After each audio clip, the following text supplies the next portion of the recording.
మీరు అన్నట్టు ఇంతకుముందు యూరోపియన్ దేశాలలో కొంత వచ్చినటువంటి ఫలితాల దృష్ట్యా కూడా రైట్ వింగ్ లేదా లెఫ్ట్ వింగ్ అంటే వామపక్ష భావజాలము లేదంటే లెఫ్ట్ లిబరల్ ఓరియంటేషను యూరోపియన్ కంట్రీస్లో ఉన్నటువంటి ప్రజలు తిరస్కరించినట్టుగా మనం చెప్పవచ్చు అంటారా?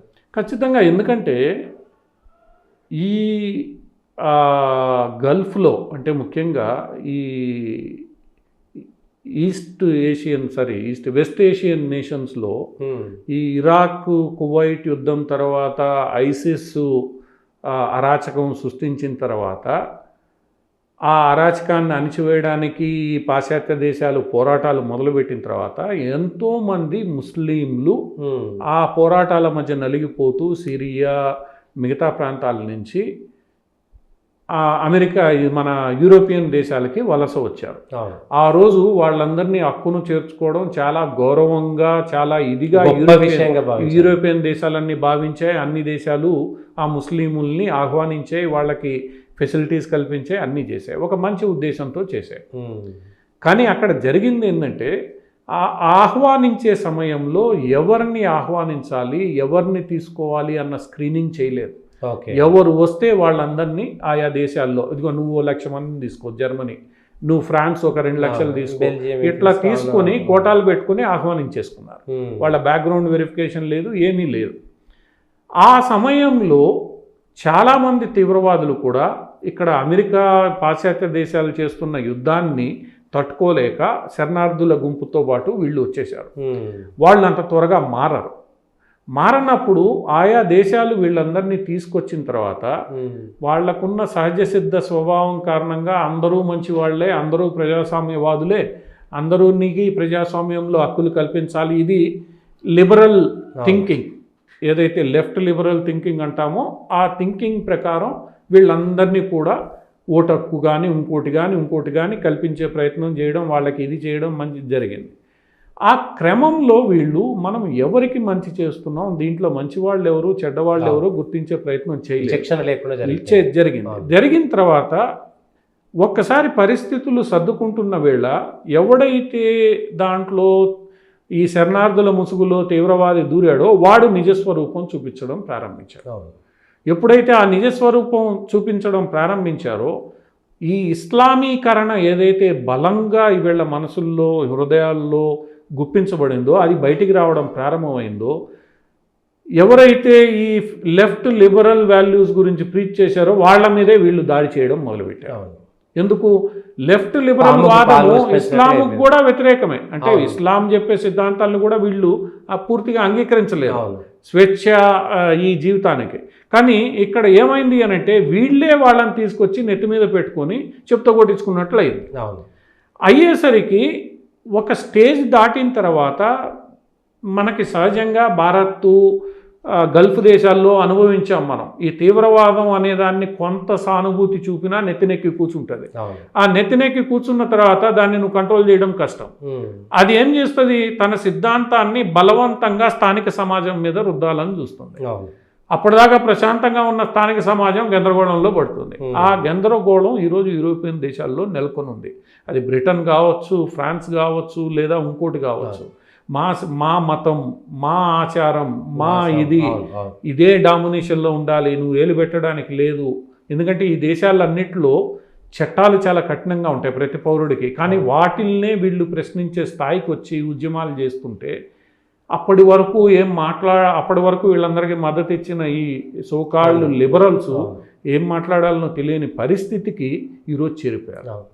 ఆ పరిస్థితి మనకి ఎప్పటి నుంచో ఫ్రాన్స్లో అధ్యక్షుడు అది ఎప్పుడైతే అర్థం చేసుకున్నాడో గట్టి చర్యలు తీసుకున్నాడు, మేము బయటికి దోసేస్తామని. నిన్నటికి మొన్న ఇంగ్లాండ్లో గట్టి చర్యలు తీసుకోవడం మొదలుపెట్టారు. ఫిన్లాండ్, నార్వే, స్వీడన్ వీళ్ళందరూ కూడా, డచ్ వీళ్ళందరూ కూడా ఈరోజు వీసాలు క్యాన్సిల్ చేస్తున్నారు, అరెస్టులు చేస్తున్నారు. ఒక రకంగా వీళ్ళని తీసుకొచ్చి తెచ్చిపెట్టుకున్న సమస్యని సాల్వ్ చేయడంలో ఉన్నారు. ఆ సాల్వ్ చేసే క్రమంలో చాలా డిస్టర్బెన్సెస్ జరుగుతున్నాయి. ఎందుకంటే అవతల వాడు అంత ఈజీగా మీరు చెప్పినట్టు వినడు, వాడు వచ్చి కూర్చున్నాడు. అందుకనే ఈరోజు ఫ్రాన్స్లో బాంబు దాడులు జరుగుతున్నాయి, ఇవన్నీ జరుగుతున్నాయి. లేని తీవ్రవాదాన్ని ఈరోజు యూరోపియన్ యూనియన్ దేశాలు తెచ్చిపెట్టుకున్నాయి అన్నది ఈరోజు సౌదీ అరేబియా విదేశాంగ శాఖ మంత్రి అడిగితే ఆయన కూడా అదే చెప్పాడు. ఏమని? మీకు ఇప్పుడు అర్థం కాదు, మీరు ఇంత మాట్లాడుతున్నారు, మా అందరికీ తెలుసు, మీ చావు మీరు సస్తారు, ఆ రోజు మీకు అర్థమవుతుంది ఈ జిహాదీ తీవ్రవాదం అంటే ఏంటో అని. సౌదీ అరేబియా విదేశాంగ శాఖ మంత్రి అంత గట్టిగా మాట్లాడితే మేము అప్పటికే మీకు బుర్రకెక్కదు. మీ యొక్క ఈ లిబరల్ థింకింగ్ ఏదైతే మనసుల్లో ఎక్కిపోయిందో అది గట్టిగా దెబ్బ తగిలేదాకా ఈ స్థితికి వచ్చింది. ఎప్పుడైతే ఈ స్థితి వచ్చిందో ప్రజల్లో తిరుగుబాటు వచ్చింది. అప్పటిదాకా ప్రజలు స్వేచ్ఛ వీటికి అలవాటు పడిన ప్రజలు కూడా ఒరే ఇదేంటి పరిస్థితి, రేపు మనమే ఉంటామో లేనో తెలియని పరిస్థితి, కష్టాలు వచ్చినప్పుడు ఈరోజు తిరగబడుతున్నారు. అన్ని దేశాల్లో తిరుగుబాటు, అదే తిరుగుబాటు ఈరోజు యూరోపియన్ యూనియన్ మొత్తానికి పాకిపోయింది. యూరోపియన్ యూనియన్ ఎన్నికల్లో ఇప్పుడు యూనియన్లో 27 దేశాల్లో ఈరోజు 17 దేశాలు ఎన్నికలకు వెళ్ళాయి. ఇక్కడ ఎలా ఉంటుంది అంటే ఒక్కొక్క దేశానికి సంబంధించి ఒక్కొక్క పార్టీ గెలుస్తుంది, ఆ పార్టీలు కూటములుగా ఏర్పడతాయి. ఆయా దేశాలకు సంబంధించినవి. ఆ కూటముల్లో 2-3 కూటములు, far left, far right, central అంటే అటువంటి భావజాలం ఉన్న పార్టీలే ఏకమవుతూ కూటమిగా ఏర్పడతాయి. ఈసారి ఫార్ రైట్ వింగ్ కూటములకి మెజారిటీ వచ్చింది. ఆ కూటములకి మెజారిటీ రావడం ఇప్పుడు అక్కడ ఒక రకంగా సంచలనాత్మకంగానే మారుతోంది. ఎందుకంటే అంత ఫార్ రైట్ కూడా వెళ్ళడం సరికాదు. ఎందుకంటే మనము ఒక ఇస్లామిక్ రైట్ సిద్ధాంతాన్ని వ్యతిరేకిస్తూ నేషనలిస్టిక్ ఫార్ రైట్కి రావడం కాదు, కొంత సెంటర్ రైట్కి ఉండాలి అనేది దేశాల నాయకులు అభిప్రాయపడేది. పూర్తిగా ఇటు అంటే 2 ఎక్స్ట్రీమ్లకి వెళ్ళకూడదు అన్నది వాళ్ళ అభిప్రాయం. కానీ ప్రజలు అలా ఆలోచించట్లే. బాధలు పడుతున్న వాళ్ళు ఏంటంటే గట్టి సందేశం ఇస్తున్నారు. ఇప్పటికైనా యూరోపియన్ యూనియన్ నాయకులు అర్థం చేసుకోవాల్సింది ఏంటంటే ముందు మీ ఇళ్ళు మీరు కడుక్కోండి, మీ ఇళ్ళు తుడుచుకోండి, మీ ఇళ్ళని పరిశుభ్రం చేసుకోండి, అంటే మీ దేశాలని ఫస్ట్ క్లీన్ చేసుకోండి, ఇతర దేశాల్లో ఏలుబెట్టడం మానేయండి. ఇవన్నీ కూడా ఈరోజు ప్రపంచానికి ఈ ఇస్లామిక్ జిహాదం నేర్పిస్తున్న పాఠాలు. అవి ఇప్పటికైనా నేర్చుకుంటే ఆ యూరోపియన్ యూనియన్ దేశాలు కూడా బాగుపడతాయి. దాని ప్రభావమే ఈరోజు ఆ దేశాలు భారతదేశాన్ని ఒక గొప్ప మిత్ర దేశంగా భావిస్తున్నాయి. కాకపోతే ఇక్కడ జరగబోయే ఇంకొక ప్రమాదం కూడా మనకుంది. ఒకటి ఏంటంటే ఇవి ఎప్పుడైతే ఇమిగ్రేషన్ చట్టాలని బలోపేతం చేసి ఇమిగ్రేషన్ చట్టాలని కఠినం చేస్తాయో భారతీయ విద్యార్థులు భారతీయ ఉద్యోగాలకు వెళ్ళాలనుకునే వాళ్ళకు కూడా ఇబ్బంది తప్పదు. మీరు కూడా అక్కడ ఉన్న దీని ప్రకారం ప్రాసెస్ ప్రకారమే వెళ్లాల్సి వస్తుంది, మీకు అవకాశాలు తగ్గే అవకాశం ఉంటుంది. కానీ భారత్తో ఈ దేశాలకు ఏర్పడబోయే మిత్రత్వం కారణంగా ఆ ఇబ్బందులు కొంతమేర మనకు తగ్గుతాయి అంతే తప్ప మనకు కూడా కొంత ఇబ్బంది ఉంటుంది. కానీ బ్రాడర్ పిక్చర్ తీసుకున్నప్పుడు ఇది భారతదేశానికి అనుకూలించే అంశం. భారత్ ఏదైతే తీవ్రవాదానికి వ్యతిరేకంగా చెప్తుందో దానికి ఈరోజు ప్రపంచవ్యాప్తంగా మద్దతు దొరుకుతుంది. ఇన్ని సంవత్సరాల పాటు తీవ్రవాద బాధిత భారతదేశం చెప్పింది వాళ్ళకి ఎక్కలేదు. ఈవెన్ ఇజ్రాయెల్ విషయం కూడా ఎక్కలేదు. ఇజ్రాయెల్ చెప్తున్నా ఎక్కలేదు. ఈ రోజు నెమ్మదిగా వాళ్ళకి ఆ తీవ్రవాదం రుచి చూస్తే అర్థమవుతుంది. ఈ ఎవరైతే ఈ లిబరల్ థింకింగ్ ఉందో వాళ్ళందరూ కూడా ఈరోజు పునరాలోచించుకోవాల్సిన పరిస్థితి. ఎందుకంటే లిబరల్ థింకింగ్ ఎంతవరకు, ఎక్కడ వరకు నువ్వు తీసుకెళ్ళాలి, ఎక్కడ ఆపాలి, దేశ ప్రయోజనాల వ్యక్తిగత ప్రయోజనాల. లిబరల్ థింకింగ్ అంటే పూర్తిగా వ్యక్తి యొక్క ప్రయోజనాలే, వ్యక్తి స్వేచ్ఛ వాక్ స్వాతంత్రమే ముఖ్యమా, దేశం యొక్క రక్షణ దేశం యొక్క ప్రయోజనాలు ముఖ్యమా? ఇక్కడ నేషనలిజం అంటే ఏదో కేవలం ఈ దేశానికి మద్దతు ఇచ్చే, దేశం యొక్క ప్రయోజనాలు ముఖ్యమనేది నేషనలిజం. దేశమే లేకపోతే స్వేచ్ఛ ఎక్కడ ఉంటుంది? Nation is the first, nation priorities are the first priority, not the individual priorities. అది జాతీయవాదం చెప్పేది.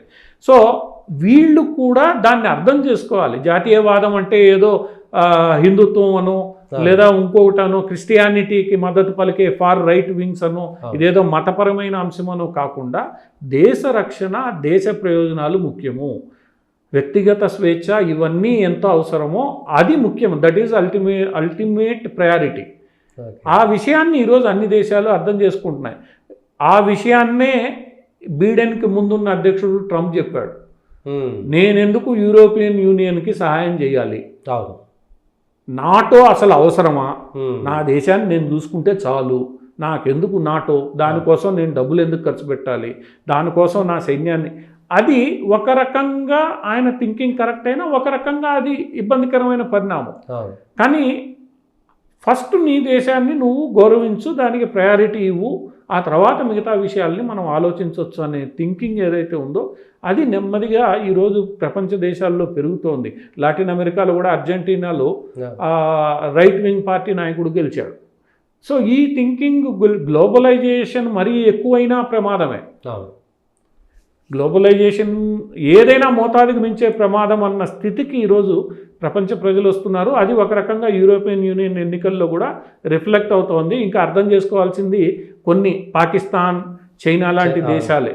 చైనా సరే, చైనా తన వ్యవస్థలో కానీ పాకిస్తాన్ లాంటి దేశాలు ఖచ్చితంగా అర్థం చేసుకోవాలి. ఎందుకంటే తాలిబాన్లు కూడా అర్థం చేసుకుంటున్న వేళ ఇంకా నువ్వు కూడా అర్థం చేసుకుంటే కాశ్మీర్ సమస్య 2 నిమిషాల్లో సాల్వ్ అయిపోతుంది.